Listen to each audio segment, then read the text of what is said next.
Biryani lover और confuse waiter. एक गांव में सभी लोग आलसी थे। वे लोग बिल्कुल भी काम नहीं करते थे और जंगल में फल तोड़कर और बेचकर ही अपना गुजारा करते थे। एक दिन उस गांव में एक अधिकारी आया। अधिकारी ने गांव वालों से कहा, देखिए, आलस की भी एक हद होती है। खाने के लिए कुछ भी नहीं है तो कैसे चलेगा? अभी भी सुधर जाओ। ऐसा कहते ही उस गांव के एक आदमी ने कहा, अरे देखो बाबू, तुम कुछ भी कहो, हम इस गांव में शुरू से ही इसी तरीके से फॉलो कर रहे हैं। तुम भी हमारे जैसे बन जाओ, बहुत अच्छा रहेगा। ऐसा कहते ही अधिकारी ने कहा, बहुत बढ़िया। अरे भाई, लगता है तुम सब मिलकर मेरी नौकरी खाने के लिए देख रहे हो। तुम्हें और तुम्हारे गाँव का नमस्कार रे भाई। ऐसा कहकर वो वहाँ से चला गया।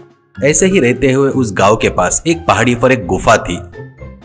एक दिन एक बिजनेसमैन रोहित, जो रास्ते से गुजर रहा था, अपनी कार को रोककर उस गुफा को ध्यान से देखने लगा।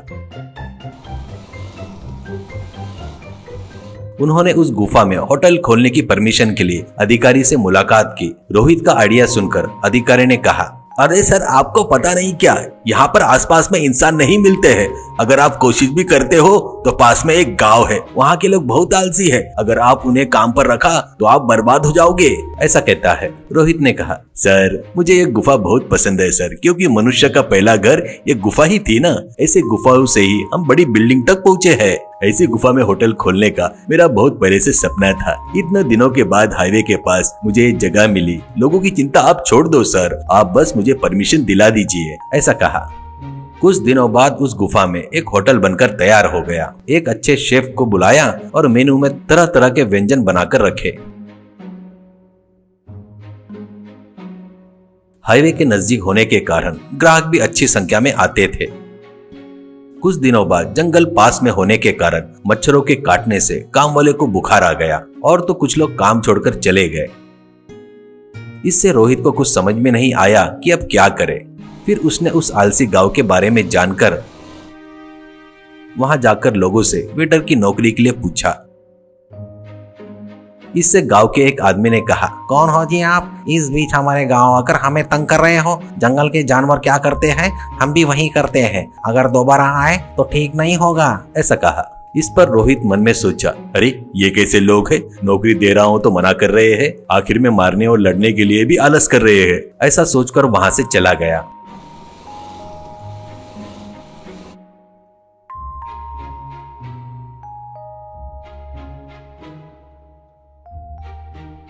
इसके बाद गांव में राजू नाम का लड़का रोहित के पास आया। राजू ने रोहित से कहा, सर, इस बीच जंगल में खाना नहीं मिल रहा है सर। वो बुड्ढे लोग ही पूरा छीन कर खा रहे हैं। जंगल के बीच में जाकर लेकर आओ बोले तो हमें इतनी दूर जाने में बहुत आलस आ गया सर। इसलिए पहले मैं और मेरा दोस्त दोनों नौकरी के लिए आए हैं। आगे चलकर और भी लड़के आ सकते हैं सर। ऐसा कहा। फिर रोहित ने कहा, ठीक है, कोई बात नहीं। तुम दोनों ने अच्छा काम किया है। मैं गाँव जा रहा हूँ, एक हफ्ते में आऊंगा। हमारे शेफ जो कहेंगे वो सुनो और करो, ठीक है ना? ऐसा कहता है। राजू और डम्बो दोनों होटल में शामिल हो गए और बहुत आलस से काम करना शुरू कर दिया। कोई ऑर्डर देते तो उसे बहुत देर से ले जाकर देते थे। एक ग्राहक को डिलीवरी देने के बाद पैर में दर्द है कहकर 1 घंटे तक पास के बेंच में बैठकर रहते थे। उन्हें देखकर कभी कभी शेफ ही ले जाकर ऑर्डर डिलीवरी देता था। एक दिन भानु नाम का बिरयानी लवर आया और बिरयानी ऑर्डर की। उसे देखकर राजू ने कहा, सर, आप हमेशा बिरयानी ही क्यों ऑर्डर करते हो? आपके पैरों में दर्द नहीं होता क्या? जीभ कट जाएगी ना सर। हमारे गांव में तो फ्रेश फ्रूट ही खाते हैं। क्या खीरा और ककड़ी गाजर लेकर आऊं क्या सर? या जो अभी खाकर गए हैं ना, उनके पेट में बचा हुआ सब लेकर आओ क्या सर? ऐसा कहता है। भानु ने कहा, अरे कौन है रे तू? आलस का भंडार लग रहा है। पैरों में दर्द हो रहा है क्या? पागल जैसी बातें मत कर, सीधा जाकर बिरयानी लेकर आ। राजू कुछ नहीं कर पाने के कारण धीरे धीरे चलते हुए शेफ के पास जाकर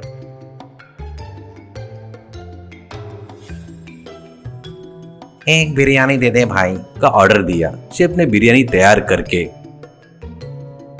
उसे दे दी और जाने को कहा।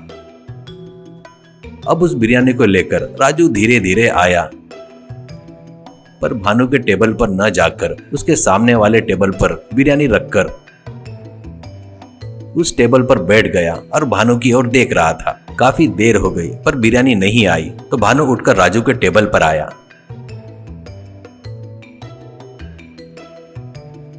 भानु ने राजू से कहा, क्या है ये बिरयानी, वो कितना समय लगेगा, अभी तक नहीं आई क्या, मेरा मुंह क्यों देख रहा है। ऐसा कहते ही राजू ने कहा, यही तो है आपकी बिरयानी सर। आपके टेबल तक आने से पहले पैरों में दर्द हो गया सर, तो बैठ गया हूँ। आधा घंटा और रोकिए सर, लाकर वहाँ रख देता हूँ। ऐसा कहता है तो भानु, ये क्या अत्याचार है, तुम्हारे जैसे लोगों को मैंने कहीं नहीं देखा, इस टेबल से उस टेबल तक आने के लिए आधा घंटा लगा दिया। ऐसा बोलकर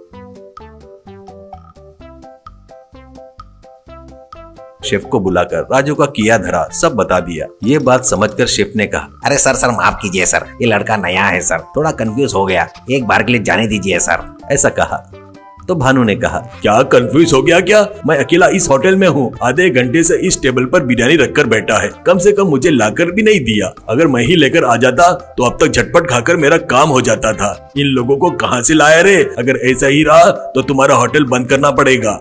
ऐसा कहकर राजू के टेबल पर ही बिरयानी खाकर चला गया।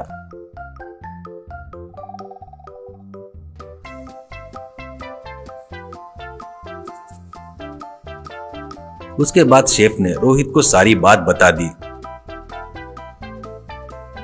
तो फिर रोहित आकर राजू और डम्बू दोनों को नौकरी से निकाल दिया और अपने गांव से दूसरे लोगों को लाकर उस होटल में रख दिया।